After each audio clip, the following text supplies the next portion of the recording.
Salut à tous, que la grâce et la paix du Seigneur soient avec toi, soient avec chacun d'entre vous. On s'est rendu compte que beaucoup de personnes qui ont commis les crimes les plus horribles, des attaques terroristes les plus meurtrières, étaient des personnes qui avaient une famille, une épouse, des parents, et qui, auprès de la plupart des gens, étaient des gens calmes, tranquilles, sans histoire. Et on était surpris de découvrir les atrocités auxquelles ces personnes-là pouvaient se livrer. Et puis on en vient à se demander, mais qu'est-ce qui se passait dans leur tête lorsqu'ils étaient calmes, lorsqu'ils étaient tranquilles? Qu'est-ce qui se passait dans leur tête? Oui, ce qui se passe dans la tête de l'homme est une chose extrêmement mystérieuse. L'ensemble des pensées, les voix que les gens entendent, les pensées qui montent à leur esprit sont étranges. Elles peuvent conduire l'homme à des extrêmes violents, à une autodestruction, à la destruction des autres, mais elles peuvent aussi conduire les hommes à des choses extraordinaires, des choses bénies. Voilà, c'est ce dont je parlerai aujourd'hui au Samedi des Miracles. Quand je dis aujourd'hui, c'est le samedi 17 octobre 2020. Je vais continuer, on va parler de ce qui amène les hommes à développer et à entendre de mauvaises voix, de mauvaises pensées dans leur cœur. Qu'est-ce qui fait que tu entends ces voix négatives? Qu'est-ce qui fait que tu l'entends? La Bible nous parle d'une histoire de cœur brisé. Jésus dit, dans un des premiers aspects de son ministère, qu'il est venu guérir ceux qui avaient le cœur brisé. Le cœur brisé, c'est comme un mécanisme qui a été brisé. Et une fois que le mécanisme est brisé, toutes sortes de choses négatives peuvent se produire. Amen.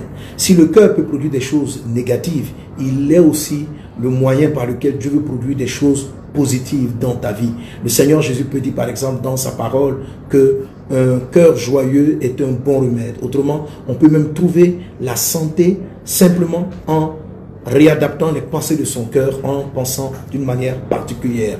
La parole de Dieu nous parle donc du témoignage intérieur, Bref, j'ai commencé depuis déjà quelques samedis à parler de cela. Je vais conclure ce samedi sur comment guérir les blessures intérieures. C'est au samedi des miracles. Donc Dieu veut faire un miracle aujourd'hui pour toi, dans ton cœur, dans tes pensées, et aussi un miracle physique. Concernant les miracles physiques, l'esprit m'amène à continuer de prier pour tous ceux qui ont des problèmes Dieu.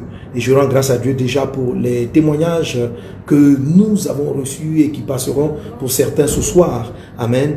Cet après-midi ou bien ce soir, ça dépend du moment où vous serez au samedi des miracles. Alléluia. Et puis le lendemain, donc le dimanche 18 octobre, on va avoir nos trois cultes, nos trois cultes extraordinaires. Alors on va aborder dès ce dimanche le challenge numéro 7. Le challenge numéro 7 qui va nous parler des épreuves des dissensions. Lorsque on a des mésententes avec des personnes, des gens qu'on aimait, des gens qu'on était attachés, et subitement on ne s'entend plus, il y a des disputes, il y a des incompréhensions dans la famille, dans le travail, autour de soi, il y a ce genre de choses-là. Ce sont des moments souvent assez douloureux, surtout si ces personnes avec lesquelles on s'entendait, surtout si on était attaché à ces personnes, pour qui on a ces disputes. Alors cette épreuve-là, ce challenge numéro 7 qui envenime des vies de couple, des foyers, des relations parents-enfants et le monde même en général, est solutionné par le Seigneur Jésus. Et derrière cette épreuve extraordinaire se trouve la bénédiction des connexion divine. Alléluia. Dieu a choisi des hommes et des femmes très particuliers qui doivent intervenir dans ta vie. Et j'aimerais dire ceci, vous savez, si après un certain âge, comme un homme de Dieu le disait, le bishop Dag, si après un certain âge, tu n'entres pas dans le mariage, il est très fort probable que dans le passé, Dieu avait conduit vers toi des personnes avec qui tu étais compatible. Mais tu n'as pas pu voir autant marquer cette connexion. Les connexions divines sont extrêmement importantes.